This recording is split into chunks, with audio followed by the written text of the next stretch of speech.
I got a salad.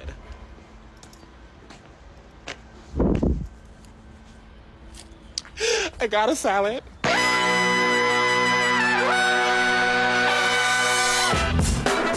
Good morning, sweet world, and welcome to the No Dunks podcast on the Athletic Network. It's Tuesday, June 13th, 2023. I'm J.E. Skeets here in the Classic Factory, and alongside me, as always, Tess Mellis. A lot of playoff salads on this show as well. Long hair. Next to him, it's the bearded one, my top shot hot boy, Trey Kirby. Ayo. Ayo! And last but not least, over yonder, making the magic happen, super producer, JD. Hello. There he is. And here we are. Shout out to the stream team joining us live right now on YouTube. We'd love to see it. Hit the like button. Make sure you subscribe, comment away. And go get your No Dunks merch over at nodunks.com. Because we dropped, for a limited 24 hours only, a new Nuggets No Dunks shirt. It's the Denver Man. Back to the ABA days. I love this design from our friends at Breaking Tea. So go to nodunks.com. This will be only available to buy until basically midnight tonight. It went live last night after the Nuggets won the chip, and it will stay up for about 24 hours. But I got to grab one of those. You can get that in a hoodie if you'd like as well. That one's a beauty. God, it's nice. I would tattoo that on me. Oh, or wow. a Nuggets fan. Yeah, you have a diehard Nuggets fan in your life. Big Smooth, we call him. I do. Would he consider getting that tattooed if we paid for it? I think he would consider it. One of the last things he messaged me last night If we pay was, for it, I hope so. what should I get for a tattoo? Oh, okay. He's like, maybe I'll get the rainbow skyline, but one of the buildings is a Larry O'Brien trophy. Oh, pretty cool. Yeah, exactly. I was like, I think clearly that's he's been cooler. thinking about it I for think a that's while. cooler. I wouldn't be surprised if that little Denver man works his way into the design. All right. Well, let's talk about it. It wasn't pretty.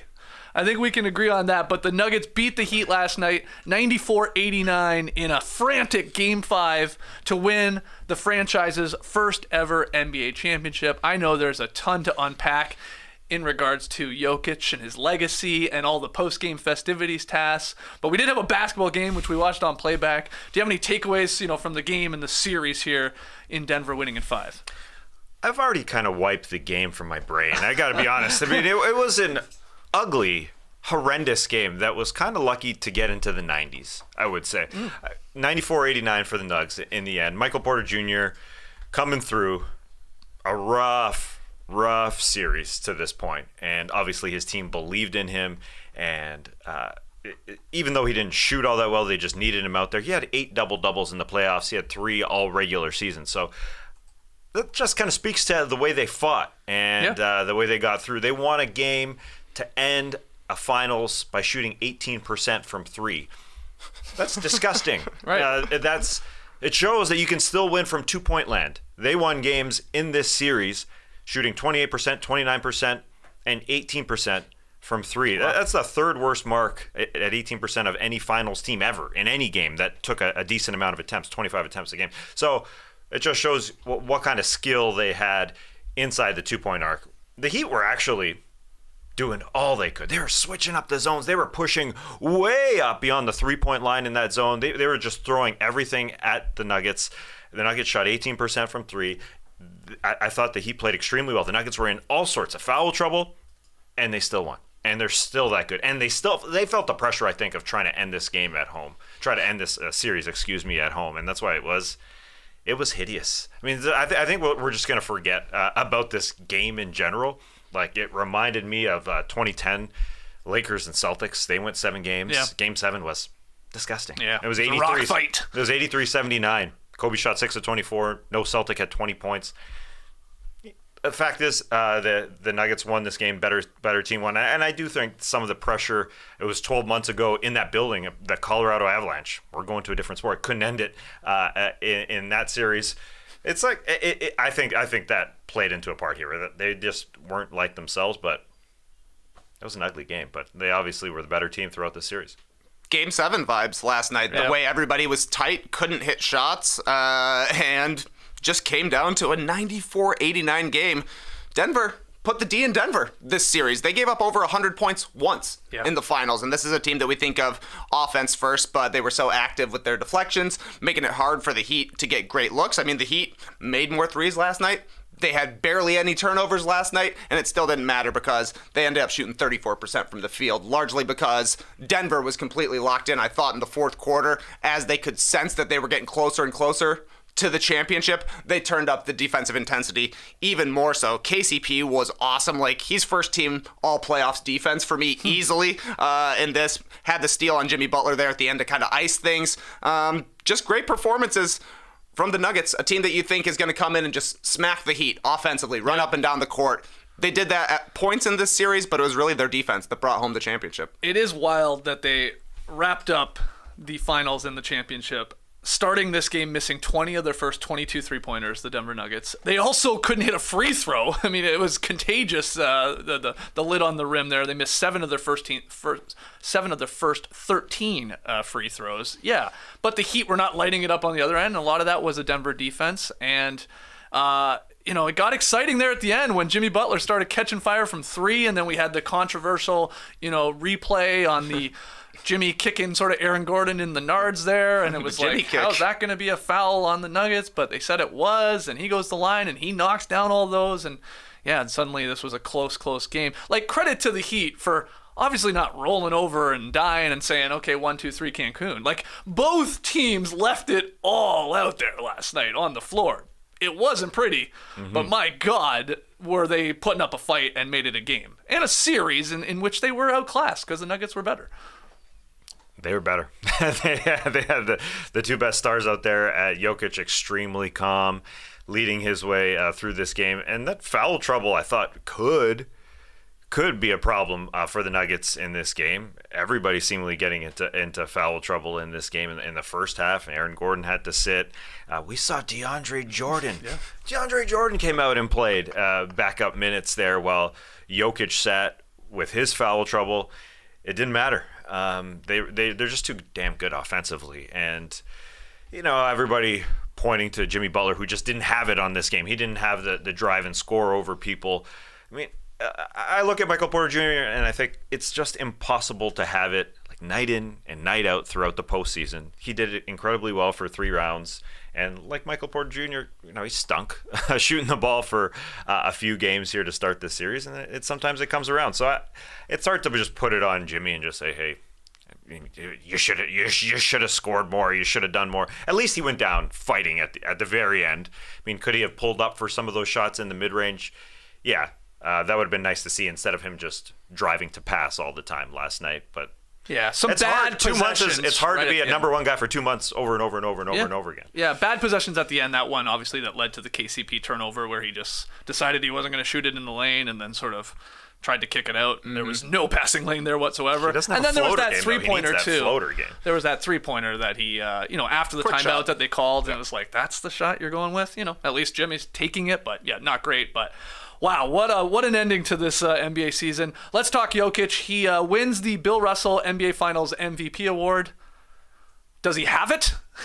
Where is it right now? Like, he held it for a second and then just put it down. I saw more photos of Coach Malone holding the Finals MVP trophy than I saw of Jokic. But this guy... They had a photo shoot after the game.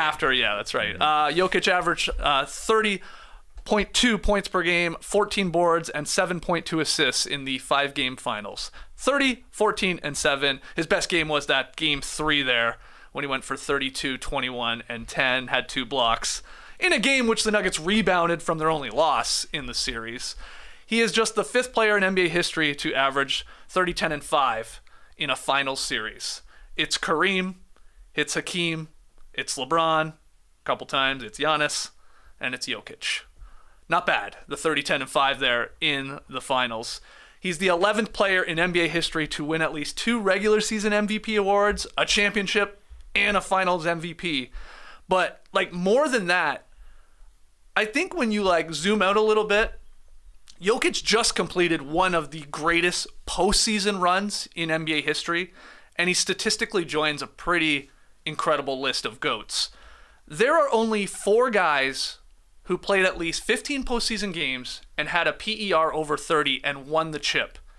It's LeBron who did it 3 times, it's Jordan who did it twice, it's Shaq, and it's Jokic. That's it. The PER over 30, 15 games played, obviously, meaning you're going very far and winning the championship. LeBron and MJ also did it in seasons that they didn't win the championship. That just speaks to how great they are. But that's where he is. Like, I mean, he's immediately in, like, the Pantheon here of all-time greats with 2 MVPs and now a Finals MVP in this championship run. Is that fair to say? Well, yeah. I mean, when you're starting from a baseline of 2 MVPs, there's not a lot of guys that have that as their baseline. Yeah. So to add a championship and a Finals MVP on top of it, it's incredible. To be the first guy to lead the entire playoffs in total points, rebounds, and assists, just amazing. I mean, it's because of the way basketball has gone and that we're allowing centers to do what Jokic actually can do. But when you're on lists with like the top 6 postseason performers of all time, that is pretty good, especially considering like what's Jokic's signature moment in this playoffs? Probably the shot against Anthony Davis. Yeah. Against the Lakers. Absolutely. But they just blew through the competition. Yeah. They were never in danger of losing here. And we talked about all season long, this is a wide open championship. This is a wide open championship. There was one team that was clearly head and shoulders above everybody else because they have Jokic. And that's why they were able to crush it. Yeah, zooming out is fun because you see what he did to LeBron and Anthony Davis. Didn't let them get a game. What he did to Durant and Booker. Even to first round to Rudy Gobert, who was probably played in the best of anybody defensively. Bam tried his frickin' best. Mm-hmm. And, you know, it speaks to what you just said, Trey, where centers are pulling everybody out because there's just less space in the game today. So you got to pull everybody out. And he's doing it from everywhere on the floor. He's doing it in every single way. The comparisons are eerily similar to Giannis Antetokounmpo, 2 MVPs and then winning that first championship in his 8th season. And if you like zooming out even a little bit more, just looking at him, you know, without Jamal Murray the last couple years and how damn good he was, he's now had multiple postseasons averaging 30, 10, and over 50%. That's only the 5th player to do that. And so we don't really give him a lot of credit for going to the conference finals in the bubble and getting it up against the Suns and getting swept without Jamal Murray. But only Kareem, Shaq, Hakeem, and Anthony Davis have had 30, 10, and shot over 50% for multiple postseasons. He's just been really good, but he just hasn't gotten the credit because he hasn't won a title, and for whatever reason, people not watching him, doing it a different way, not extremely athletic or whatever. But yeah, he's showing now, as soon as you get the title, all right, you got it. Yeah. We love you now. That's how it should be, though. Yeah. 100% that's how it should be. You shouldn't get as much credit until you get the title. And then you get the title, and we're ready to talk about, like, where Jokic is all-time amongst centers. That was the one going around in a group chat I saw today. All-time great center resumes. Kareem, I think still ahead of Jokic here. Sure. Shaq. Yeah. Still ahead. Yep. Shaq, I think, is a close one. That will be close. Yep. Wilt, still ahead. Bill Russell, still ahead. Hakeem Olajuwon. Hakeem and Shaq are the next 2 on the list, I think, because I think Jokic has now passed David Robinson, who was a 2-time champ, but a 1-time MVP. Didn't win until Tim Duncan got there, and then Patrick Ewing, who I think was at the bottom of the list for top 8 centers. So I would say Jokic probably 6th right now with Shaq and Hakeem next in his sights. Right. Well, the similarities to that 2000 Shaq Lakers run, where he obviously wins the chip, they won 67 games. That was the start of the three-peat. Is that what's going on here with the Denver Nuggets? Is it a possibility that the Nuggets could be the next NBA dynasty? Do you have opinions on that? Obviously, none of this is easy to do. Back-to-back is obviously, Tim Duncan never did back-to-back, which is crazy to think about. But what do you think about the Nuggets' chances moving forward here into next season? Should they be the favorites? Yeah, they should be the favorites. They just won the championship. Mm-hmm. And they've got 2 young guys in their prime who are signed. If you're saying, are they the next dynasty? The smart move is betting against the dynasty because look how hard it is to win 1 championship. Yep. They could have been a finals team any of the past 3 seasons, but Jamal Murray was hurt. Michael Porter Jr. was hurt. The first chance they got, they finally really made it there and did it. But one injury at a poor time, you're losing it. And I mean, like, look at the teams we thought could have potentially been a dynasty. The Thunder in 2012 never made it back. Yep. Completely broke up. The Bucks haven't made it back since 2021. To basically no fault of Giannis. Chris Middleton got hurt. Giannis got hurt at the beginning of the playoffs this year. The Celtics made 1 finals during this incredible run they had. Yeah. It's just hard to win a championship, as you've seen with the Nuggets everything has to go the right way. They're going to be losing Bruce Brown. They're going to be having to deal with... He said he wants to come back. Yeah. We'll see what he says when the money comes through. We'll see what happens with KCP in a couple of years. Jeff Green is going to be a free agent as well. I think the West definitely runs through Denver. As long as Jokic and Murray are healthy, like, they're going to be one of the top 4 teams in the NBA. But, like, predicting a dynasty right away, I think is tough. Well, they needed a second player the last couple of years, or they could have already got one. They didn't have Jamal Murray the last couple of seasons. So it just shows how good they are now. And that's why I think it's a little short-sighted to say, Jokic hasn't been that great the last couple of seasons because he didn't win a championship. You need a second player. And now he has one. And so they're great. So dynasty, yeah, it's possible. Malone, was leaning into the idea of like at least going back to back, and then later post game, Malone said, "We talk about the evolution in this game. You go from a nobody to an upstart. You go from an upstart to a winner, from a winner to a contender, and from contender to a champion. The last step after champion is to be a dynasty." So he's already trying to talk it into existence. But for all these reasons that you went through, Trey, it's like, why not? Obviously, the young core. Jokic 28, Murray 26, Aaron Gordon somehow only 27. I feel like Aaron Gordon's way older than that. Michael Porter Jr. 24. So they're like right there in that sweet spot, especially your stars hitting their prime, and they're all signed. And so now they'll just have to like do these moves, around the fringes and hope that Christian Brown is the next Bruce Brown, if Bruce Brown obviously leaves in free agency and takes the payday, and some of these other picks that they've got and acquired even throughout these finals, making this deal with the Thunder to take a couple more bites at the apple to grab like somebody at the 37th or 40th pick that could maybe be contributing in a postseason for some minutes here and there. So how many titles are a dynasty? How many titles are a dynasty? Well, say 3. 3 over whatever window. Obviously, do you consider the Spurs a dynasty, even though they never went back to back? Classic. Well, yeah, it's a different type of dynasty, but yeah, I think they're Spurs dynastic. Definitely, Warriors definitely were dynasties, and then the Bulls previous to that, or I guess the Lakers previously to that, the Bulls previous to that. But you wouldn't consider like the Kobe and Powell Lakers a dynasty. Well, I was going to ask you, the Heatles, do you consider a dynasty? Only 4 seasons they lasted? Not really. Right. So that's the other thing is like they're signed now, but they basically got like 3 years to do it, including this year. So to win 3 in 3 seasons, that is really tough. Yeah. Well, you said it right there too. Like the championship's going to have to go through Denver out west, right? Because especially when you look at the landscape, we're going to be waiting to hear what the Ja Morant punishment is for the Grizzlies. They're obviously a good team, but an elite team with Ja Morant. How much time he's going to miss, we're going to find out maybe later today or later this week. The Warriors are getting older. LeBron is 39. The Lakers are good, but they just got swept by this team. The Suns have a new coach, and they got to figure out the rest of their roster around their stars. And who does that leave? Like the upstart Kings? Can the Wolves go to another level? Can the Thunder get in this mix? Trae Young, a bunch of teams. Trae Young tweeted, "We next." So maybe they're next. Trae Young, okay, well they'll meet them in the finals then. The Atlanta Hawks. 5 different champions though in 5 years. That's pretty cool. Yeah. And maybe keeping Christian Brown around is kind of the secret here. Look at what this guy's done.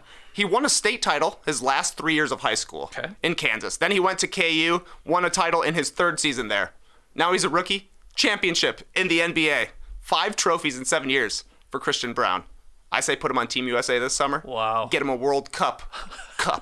And then put him on Team USA next summer. Get him a gold medal. This guy's done it all. Then he can retire at the ripe old age of like 22. Oh my What goodness. else is there? I'm on top. Put him in the Hall of Fame and he's done. Denver finished this postseason 16-4.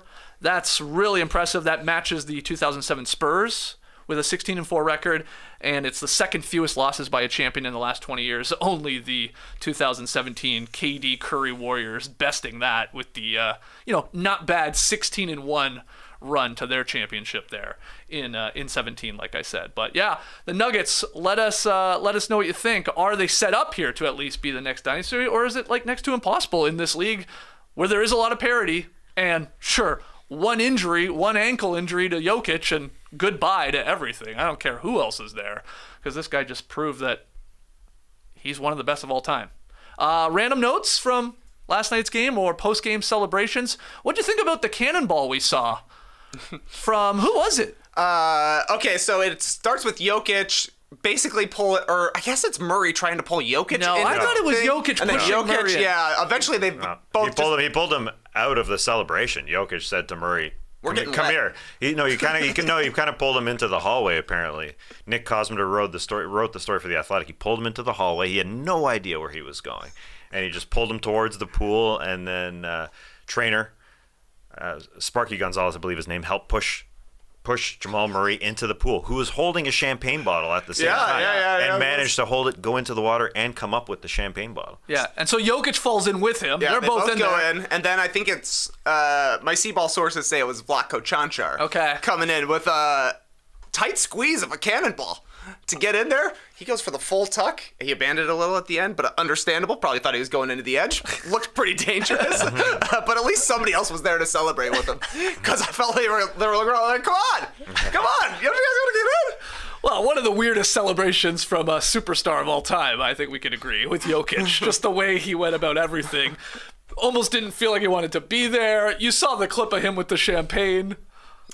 Too good. Half-assed, Too good. a couple squirts out. Okay, let's go see the horses. Like, doesn't want to stick around for the parade. He's just like, he's basically looking at it like a job. He's like, okay, job's done. Time to go home, which is pretty funny. He hates all the attention around it. I think he when he was asked about the parade, and the staffer said, "Oh, it's on Thursday," and he put his head in his hands and he goes, "Oh, I know, I gotta go home. I gotta go home." He goes, "No, you can go home on Friday." He goes, "Okay." I mean, I think he's excited to be with his teammates. He just despises everything around him. Sure. Then he was asked about it being the best Serbian year for sports in history, and he said, "Yeah, actually, let me check my phone." And he went to go see if Djokovic had texted him, and he goes, "Oh, motherfuck." I like how he said "mother funk." As he looked at his phone, he said, "Oh, I got to turn this thing off. Too many texts." He just hates people, and that's why he was like trying to get away from the celebrations. I think he likes his teammates, but he just hates everything around it. And maybe that's the end, the way the dynasty ends. He just says, "I'm done with this stuff. I'm going back. I'm going back to Serbia, and I'm not playing basketball anymore." You want to make him happy? You fly in all the horses from Serbia for the he would've parade. loved to have the No horses buses, courtside. no pickup trucks, none of that. All horses. Every single player on a horse in this parade. He wouldn't stop smiling. He'd be ecstatic. He would never want to leave. You just got to get those horses over here. So, can we put horses on a private jet? Why not? Can't we put horses on a private jet? I don't know, man. They gotta get around some way. Yeah, exactly. So bring him over. I was happy that he had that pool moment because I want somebody to be happy after they win a championship. Yeah. Like, I do think it's funny the way he was acting, but I'm like, come on, man, you're at the top of the game right now. You should be enjoying it a little bit here. So I was happy to see that in private he actually was. Yeah, I can't believe how upset I was that he wasn't prominently placed in like the group team photos after, like where they're obviously holding the LOB. I don't know why it was bugging me. It was like, somebody tell him to at least get up into the middle and hold the trophy for one photo. It's like us when we were 12 years old at like a family gathering, and it's like, okay, let's get the family together and take a photo, and like, you know, you're a moody 12-year-old, you want nothing to do with it, but your mom would be like, "You're taking Get one up here. fucking photo." You're gonna want and then, these yeah, you're photos. smiling, and then you can go play with your video games or play sports. But he's just like way in the back corner. But you know, it's cute as hell with his kid. I mean, his kid was like the coolest cucumber there is. It's not who he is, just giving the rest of the team the shine. But I think the finals just wore him down. I mean, from even before game one, he was just surprised by all the media, wanted each game to start, was said basically before game two, he's like, enough with the questions, essentially. Like, I'm tired of all this. He just wanted to play basketball. And so as soon as it was done, he was done. He's exhausted. I can't wait to see what his brothers are going to do in this parade, though. Those guys, the video of them throwing Michael Malone around like a child. Gold. Anything else from the post-game festivities or the game itself? Jamal Murray was pretty emotional. He was. I thought he was in tears basically right away. I didn't necessarily peg him as a crier, but he's obviously been holding things in with the injuries and the way people have been calling him Bubble Murray. Now you got to call him Championship Murray. Basically, after you win the title, everybody's nickname gets upgraded to champion because now Uncle Jeff Green wants everybody to call him Uncle Champ Green. Okay. So instead of Big Honey, it's Big Champy. Okay. It's pretty wild when you think about how this Nuggets team was assembled. Jokic is, I don't think it's an exaggeration to say he's the greatest draft pick in NBA history, going 41st overall, winning 2 MVPs, and obviously bringing the Denver Nuggets their first championship now. Murray selected 7th in the 2016 draft, a pick that came from the Knicks in their Carmelo Anthony trade at the 2011 deadline. Yeah, that's a weird one. Michael Porter Jr. falling to 14th in the 2018 draft, a lot of it because of the back issues, which obviously, slowed his NBA career here. Aaron Gordon, they got him in the Orlando Magic fire sale from a couple years back when Vooch goes to the Bulls and Aaron Gordon goes to the Nuggets. Nobody wanted Bruce Brown for whatever reason in free agency, so they grab him. And KCP, really a contributor as well, coming from the Wizards in that Monte Morris and Will Barton sort of role player swap there. A lot of these guys instrumental in the Nuggets championship team there. But yeah, Jokic at the 41st pick of the 2014 draft during a Taco Bell commercial. Now he's one of the greatest. Quesarito. He outlasted the quesarito. It's not even on the menu anymore. Damn. Somebody dug up that when they were talking about him on ESPN, I think it was during an MVP something or other, when he won an MVP, that the highlights they were showing were Yusuf Nurkic highlights. When he as well. signed his max deal. When he signed his max deal. Just by accident? Well, obviously. I guess. But it was definitely Nurkic's highlights from the Blazers. Yeah. Not from when he was on the Nuggets. That little bit there. That was confusing, though, at the beginning of their careers. Jokic and Nurkic? Yeah. Yep. So, yeah. 2 big guys, for sure. All right, well, look, unless you guys have anything else that you want to chime in here about. MPJ, man, what a game for that guy. 3 assists. Yeah. It's not a career high. I checked, but it felt like a career high. And they were probably like the 3 best passes he's had in the NBA. The one coming down the lane, finding Jamal Murray in the corner. Who is this man? Yeah, it was great. That was awesome. Nearly a season high, but 4 was a season high. That was a big night. He had a 6th game in the playoffs. Yeah, I don't know what happened there. He had a couple higher assists in a game than I thought in the playoffs. DeAndre Jordan straight up played, man. He was a plus in the finals. He had a block. Yeah, Aaron Gordon had a block with his armpit. Yes. At one point, that was a cool play. On Kyle Lowry. Hey, look. To the Heat fans out there, what a season. I mean, what a postseason run as the 8th seed, surprising all of these teams with these upsets. They had, the Miami Heat had more 4-game win streaks in the playoffs than they did in the regular season. They had 2 in the playoffs, and they had 1 in the regular season. That is just nuts. And they just shot so poorly through the regular season, and then obviously were one of the best shooting teams until the finals. Until they ran into the Denver Nuggets. What a year, though. I mean, I know we have a lot of time to break down what they'll do next, and we can probably save that for later this week. Do they have to or want to make another big move? There's obviously a million Damian Lillard rumors, and he's talked about, hey, I'd go there as long as they don't win a championship, which they didn't. But what a year! I don't know if you have any thoughts on the Heat and just surprising us time and time again here in the postseason. You said it. It was an incredible run. As an 8 seed. I mean, it started in that first round, the way it's hard to think back to what they did in Game 5, but that was probably the craziest game of the playoffs. They went into overtime with the Jimmy Butler alley-oop there where he pushed off Drew Holiday and threw it in, and that was a bonkers fourth quarter in overtime. Yeah, it was an incredible run. As I sort of said at the beginning, Jimmy Butler having to do it as the guy over and over and over again was tough, and he said in his post-game press conference, I truly do believe that we're going to do this here in Miami. He said he's had hell of a teammates come through and help him. And maybe he's saying he just needs a hell of a one more teammate to kind of help him get there at the end. No, they're missing a big one. I mean, Tyler Hero throughout the entire postseason. Or he's the trade piece. Or it's the trade piece. For the whatever potential, contributing players coming back. They're close, and that was, they took down Giannis. They obviously take care of the Knicks. They sort of crushed the Celtics. Obviously, it went to 7 in the end. Weird series. What a weird one that was. And then, outclassed. I think it felt like the Nuggets were going to beat any team that they saw from the Eastern Conference. I mean, if the Celtics had gotten there, I think people would have been taking the Nuggets, and I think they would have beaten them. I don't know. Is it closer? Who knows? But still an incredible year here from Jimmy, Bam, and the Miami Heat and Spo there. And you're right, Tess. They might have played the two craziest games in the playoffs this year. That Bucks win in Game 5, that was a crazy one with the Jimmy play, and then the Derek White tip against the Celtics as well, which they had that one won with Jimmy making a hard charge there at the end of Game 6 before the Derek White tip in. So big shout out to the Heat. We made our picks for the first round before the Heat even punched their ticket out of the play-in tournament. We're like, it does not matter. Whoever the Bucks play, they're taking this one easily. Yeah. I picked a sweep. Didn't matter. I thought it was going to be the Bulls. Almost was. Yeah, that's right. Yeah, they barely got into the playoffs. Yeah. Let's not forget that. Losing to the Hawks, obviously, in the first play-in game, and then coming back very late against your Chicago Bulls to actually get in there. And then, they were helped out a little bit, of course, with the Giannis injury, but took care of business and kept rolling all the way through. And that's it for Udonis Haslem as well. It's a career.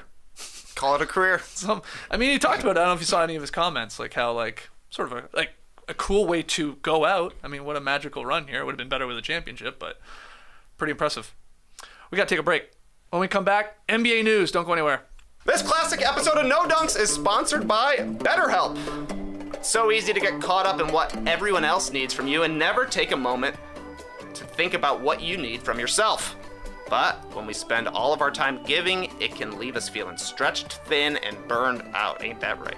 Therapy can give you the tools to find more balance in your life, so you can keep supporting others without leaving yourself behind. It's helpful for learning positive coping skills and how to set boundaries, and therapy empowers you to be the best version of yourself. If you're thinking of starting therapy, give BetterHelp a try. It's entirely online, designed to be convenient, flexible, and suited to your schedule. Just fill out a brief questionnaire to get matched with a licensed therapist and switch therapists at any time for no additional charge. If you need help keeping your pants up, try BetterBelt. But if you're trying to find more balance, start with BetterHelp. Visit betterhelp.com/nodunks today to get 10% off your first month. That's BetterHelp, HELP.com/nodunks for 10% off your first month.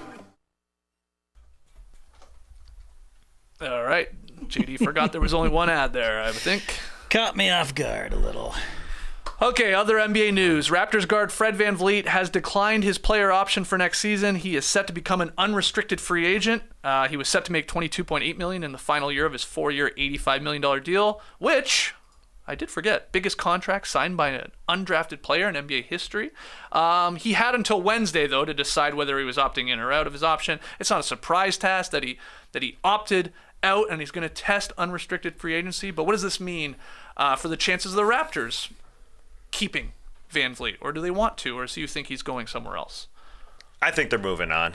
I think it was a great run, but I think after they didn't come to an agreement last summer, where he would have signed an even bigger deal for an undrafted free agent, and this season not going too well, just between him and the management.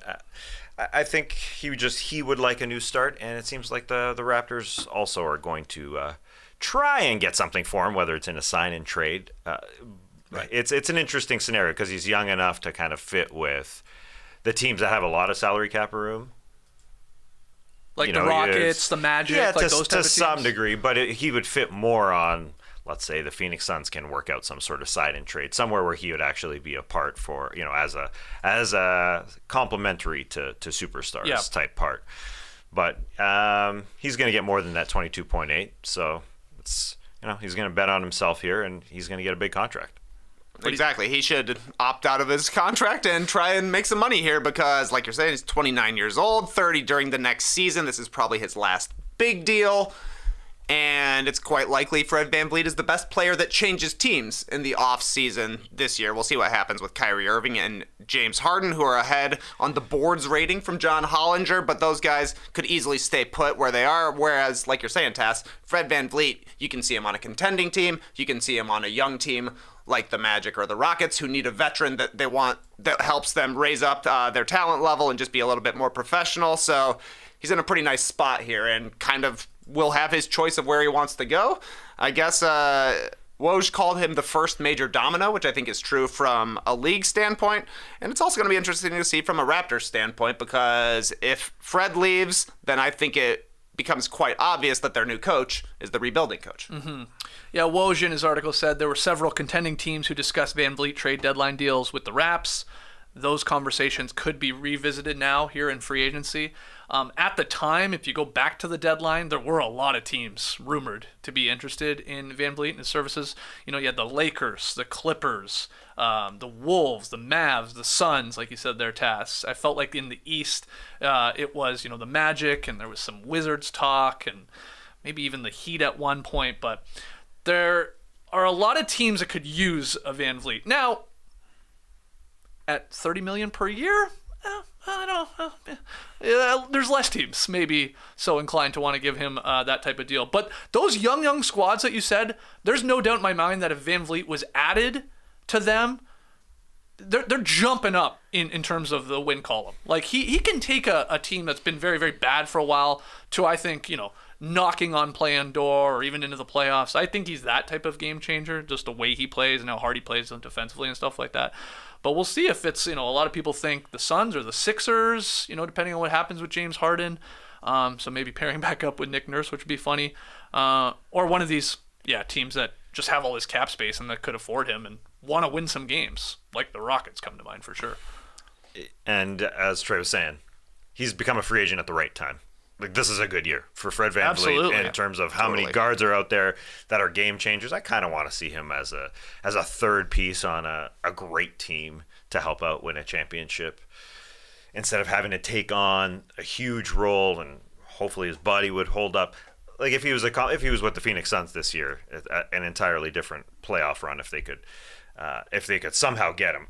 I don't know how that works, to be honest, in a sign and trade scenario, that would be difficult for the Suns to give enough to the Raptors. But we saw what happened with Kyle Lowry dealt to the Miami Heat in a sign and trade that ended up being Precious Achiuwa and Goran Dragic. So you get less on the dollar in a sign and trade scenario if Matt Ishbia can figure something out, sweeten the pot when you get there type thing. But yeah, it also depends what happens with the Rockets if they swing and miss somewhere else, and they could give VanVleet a ton if they don't get Harden. Moving on, according to Shams, the Pelicans are expected to aggressively pursue a top pick, potentially second or third in the upcoming NBA draft, because they want G League Ignite guard Scoot Henderson. That's who the Pels have their eye on, according to Shams. They currently have the number 14th pick in the draft.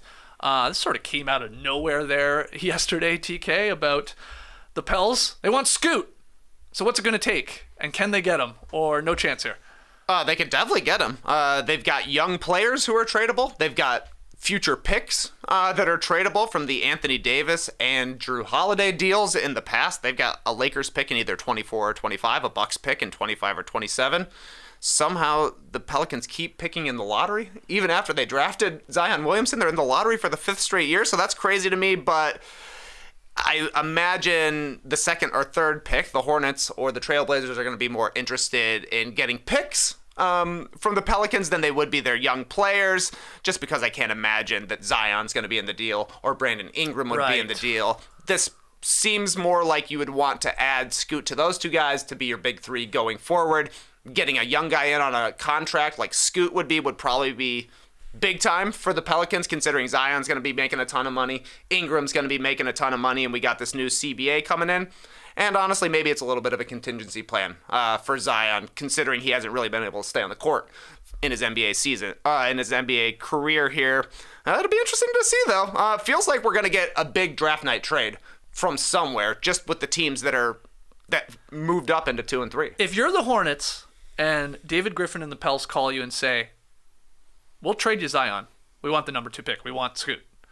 Would you do it if you're Charlotte? Absolutely. Absolutely. Zion played at Duke. Would you do it? Yeah. Yeah. Yeah. I think if that's part of the deal, MJ and the front office are just absolutely yearning for the day they get a superstar on their team. They've been looking to get like a super duper star forever, and they keep picking on the lottery, and they've got LaMelo. It wouldn't make sense to get somebody who's not a ball handling guard. Anyway, Zion, for sure. Okay. Absolutely. But as far as the Pelicans go, if there's a deal there, it makes sense. I think that David Griffin would go all in, going back to his Cavs days, and LeBron forcing him to go all in year after year after year. This would be going all in.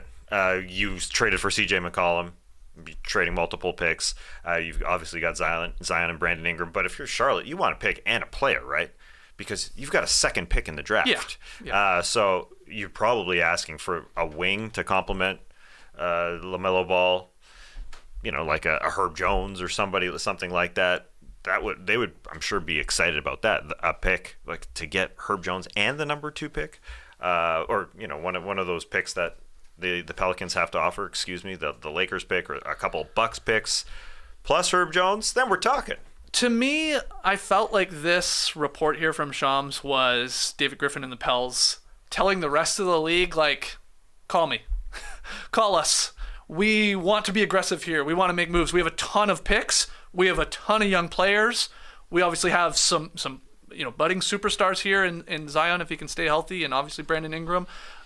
We're open for business here. So I think, like, yeah, the headline is they want Scoot, but I also think it's like, we'll hear what else you other 29 teams that maybe want to get into the draft or want some of these young talents and are moving off another player, like, call us. We're available to talk. That's sort of what I'm reading here. Because I also don't think, I don't know if you have a take on, I know we're not like diehard draft guys here, but like there's been so many rumors that it's like the Blazers, what will they do? They're going to get Scoot at 3. I think Scoot's going to the Hornets at 2. I don't think any of this is true that they're actually focused on Brandon Miller more because of, like, they're worried about, I guess, an overlap in guard play because you have LaMelo and Scoot. It's like, you are not in the position to be worrying about that. They should not be. They should not be. So I've always believed Scoot will go to, but yeah, that's my take on this whole thing from the Pelican side of things. Because they have paths that they can go here and packages that they could put together that are pretty enticing with a lot of these young players and Herb and Trey Murphy and all this. Like, some good talent on that team. Yeah, definitely some good talent, but I don't think you're getting a better player from the Pelicans than Scoot. Like, if those guys were as hot as we're talking about right now, they probably would be the top 3 draft pick as well, and I don't think they would go top 3 in this draft. So, I don't know. It feels like Scoot is dropping a little bit from 2 to 3. He was kind of like known as the number 2 guy. Now it feels like he's number 3. A lot of people are bigging up Brandon Miller since he's got the size and the shooting ability, which makes the 3rd pick feel very gettable. I think at this point in time, considering where the Blazers are at with Damian Lillard and wanting to pick a path here, try and be competitive once again or not. So we shall see. J.E. Scoots. You want to change your name when Scoot Henderson enters the league? Sure, I love Scoot Henderson. I'm high on him. Shout out to Jules Evelyn for that one. Good. I mean, I guess the final thought of this is, Zion Williamson's had some interesting off-court drama this offseason, and what do the Pelicans think of him and his commitment to obviously staying healthy and playing and what he's doing in the offseason? Like, how do they feel about him, honestly, as a franchise guy? Has that diminished a little bit over these last couple seasons? And that, is he potentially available here? Could someone come in, another team, and say, yeah, we'll take Zion Williamson off your hands? I don't know. I don't think it's that far-fetched, right? I don't think they'll trade Zion.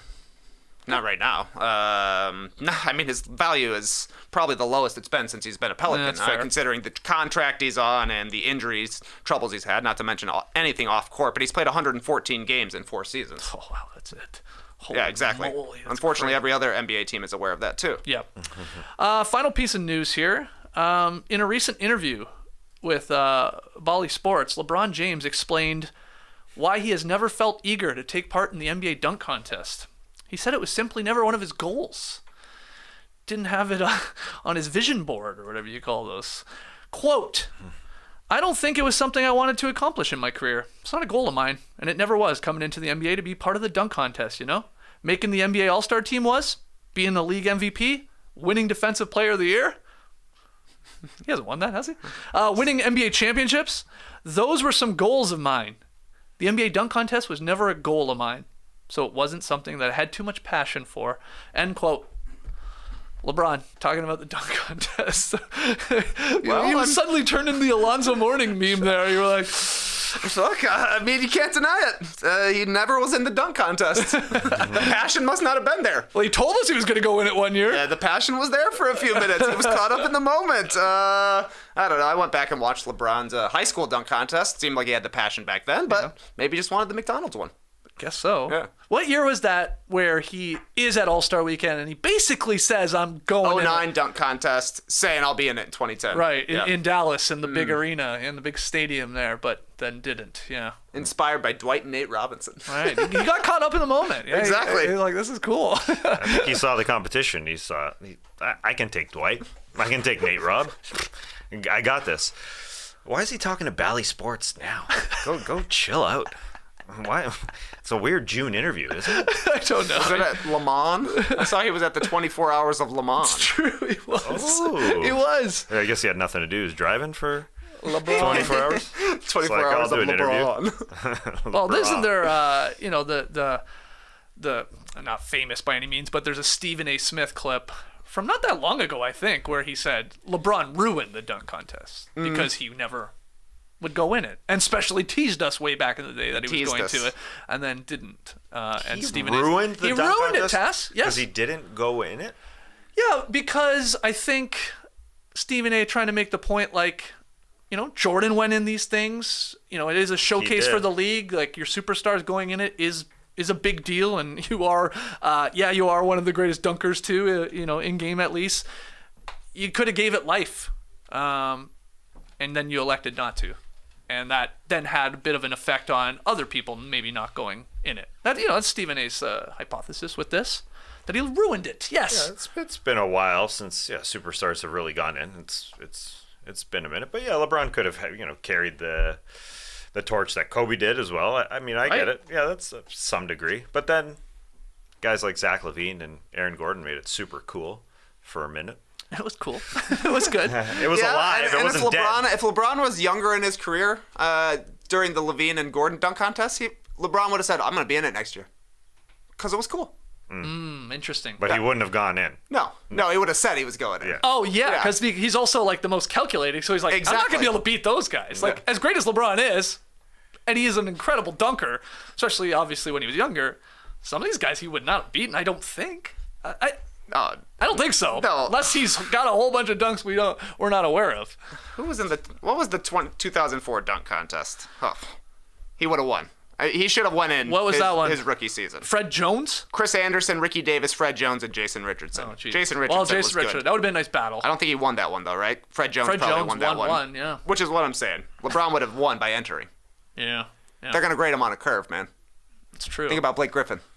He didn't win the dunk contest, but he won the dunk contest. Okay. He was the number one pick. Do you think it'd be fair if LeBron went in it next year that we grade him on a curve because he'll be 39 years old?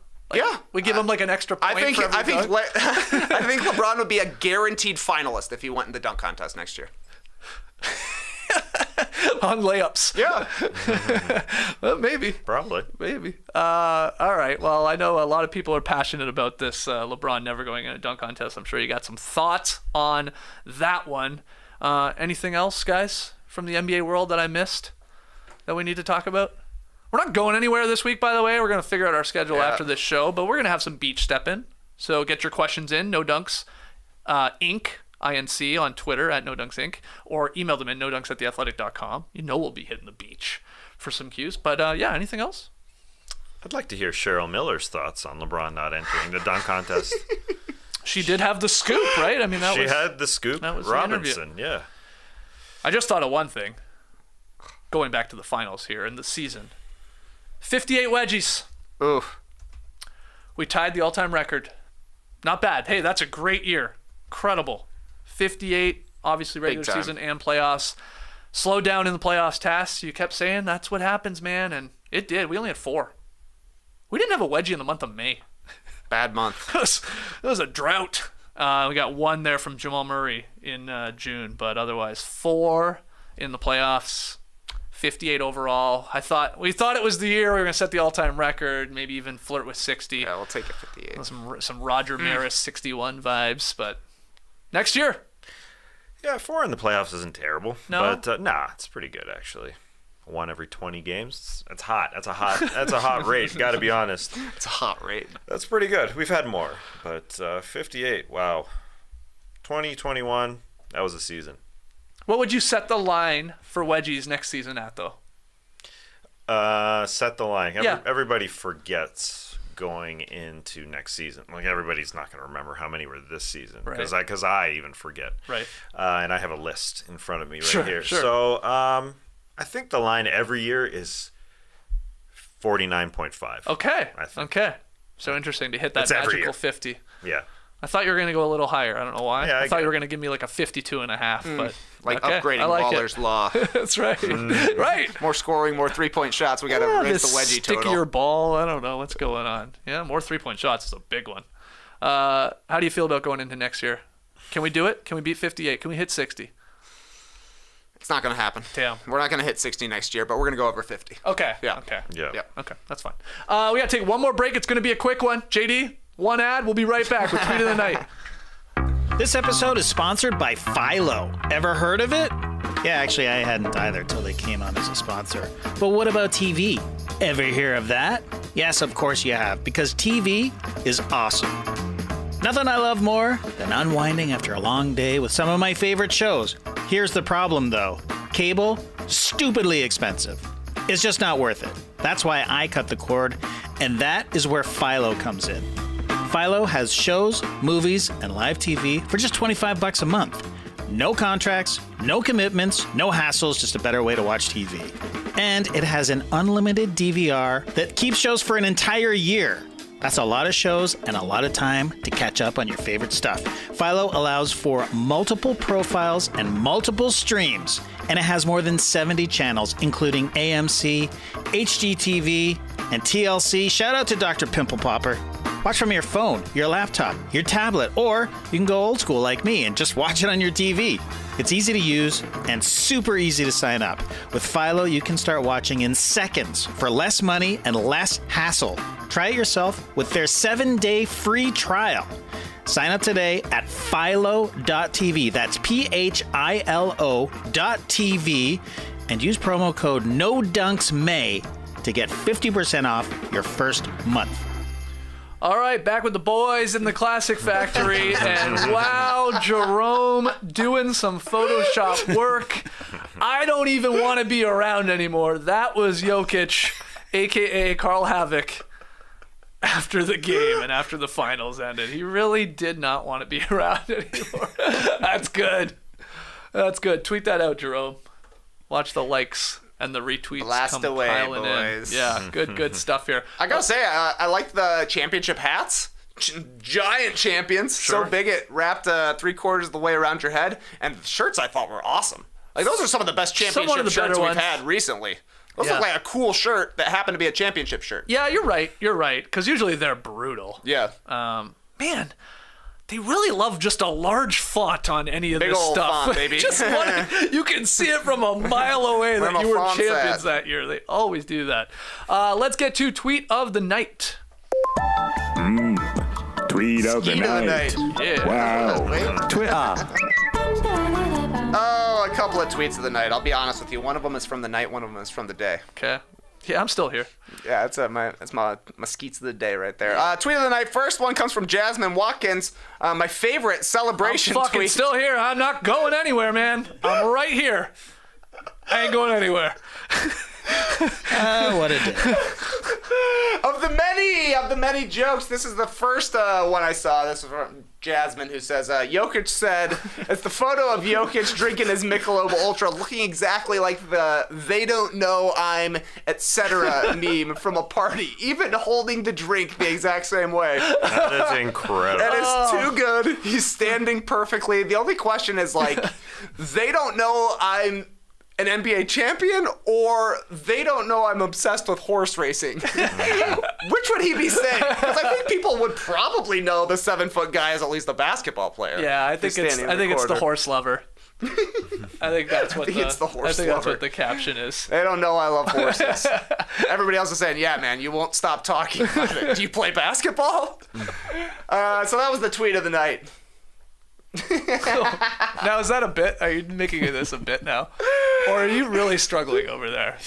That was a bit, Okay, that's good. but I am struggling. Yeah, you take one day off and you get a little rust on you. Take one day. I worked all afternoon yesterday. You know what I mean. Esh Yeah. was pushing the buttons over there yesterday. Yeah, he was. He's killing it. I think you're just bring pumped him that the back. finals are over. I think that's what's I'm really very going pumped. Very pumped. on. Okay, great. Anything else? I'm a little nervous to go to tweet number 2. Can we get another ISO skates real quick here? I got a second tweet. This one comes from my good friend the wheel. Pat Sajak. Well, the time has come.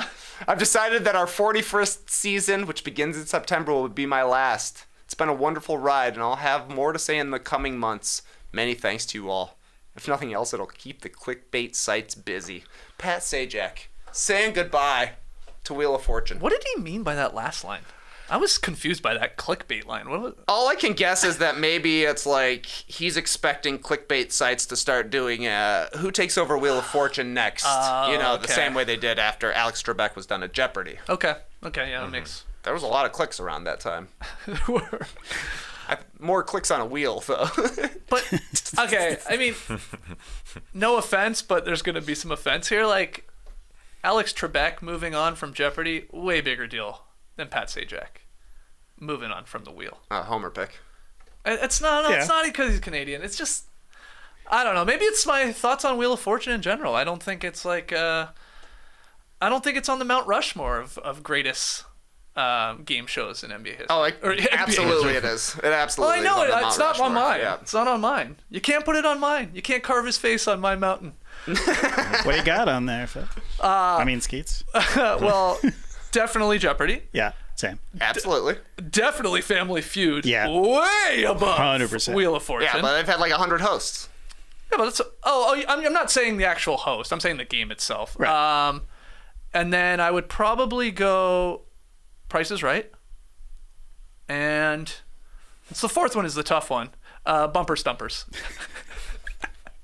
See, when you list it out, I'm like, yeah, he's in the top 3 most iconic television hosts. Yeah, host. Game show hosts. He is for a sure. legend. He's an Trebek? absolute legend. Barker, Sajak. Yeah, you're right. Yeah. You're right. And then probably Woolery is number 4.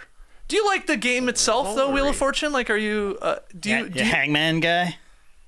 I mean, it's fine. It's one of the easier games, I think. I like you, I would have it behind Jeopardy and Price is Right on my rankings, but that doesn't mean it's any less iconic, you know? Paul Pierce is still a Hall of Famer. Even if he retired the same year as Dwayne Wade. Like, I got Dwayne Wade ahead of Paul Pierce, but Paul Pierce is still a legend. Pat Sajak, still a legend. Vanna White, my first ever celebrity crush. Loved her shoulders. Fair. And her touch. Is she gonna still do it beyond Pat Sajak? She should take she's still over. doing it. She should take the hosting She's job. still doing it, huh? Yeah. She hasn't announced anything. Pat Sajak, you mentioned Dwayne Wade. He's more of a Dwayne Wade than, let's say, a Tim Duncan, because he's announcing it before the season, while a Duncan would just walk great call. away. A Duncan would put down the cards, make fun of the last contestant, and just walk off and never come back again. More of a Jokic. But he wants this last year of adulation. A little victory lap around the wheel. I gotcha. RSTLN, love me. You know, nah, not great, but whatever. What's Pat Sajak's most iconic moment? You're right. You're making the clickbait. I am. Iconic Pat Sajak moments. What are they? I can't think of one. But I know they're out there. All right, great tweets there. Little basketball and a little game show. Pat Sajak's most iconic moments are people guessing like ridiculous answers. Oh yeah. Excuse me? Like when it looks like it's something It's like missing very an horny A. or graphic or Sure. something, and then it's those are funny. But it's got nothing on the feud. I like when the feud just really leaned into being just like crass. Yeah. You know, and like if instead of like putting like if an answer was like poop, like, you know, it'd be like turd in a bowl. Like they would like just like, do you know what I mean? I know I explained that poorly, but it was just like they just knew it. They knew people loved it for that. So they're like, all right, let's just do it. That's always a fun watch, like the best Family Feud answers and reactions, especially from definitely. all right, guys, you have hours left to go get our new No Dunks Denver Man Championship T-shirt. Available for only 24 hours, but yeah, you're down to about 12 hours. This launched last night. Go to nodunks.com if you'd like to get that photo of Trey Kirby there holding the championship trophy and a pickaxe. I love that beard on this guy. NoDunks.com for that, and go get all your No Dunks merch there. We will be here tomorrow live at 10 a.m. Eastern. Probably hitting the beach, so get your questions in. You can drop them in the YouTube comments. You can email them in, nodunks@theathletic.com, or the best way, tweet them into us at NoDunksInc. That's INC on the end. Till then, Clipper Bros. You heard it here first. Have a great time. Turn up. Love you guys. Awesome. Thanks for joining us, and remember, Y is a vowel sometimes. Brace the day, people.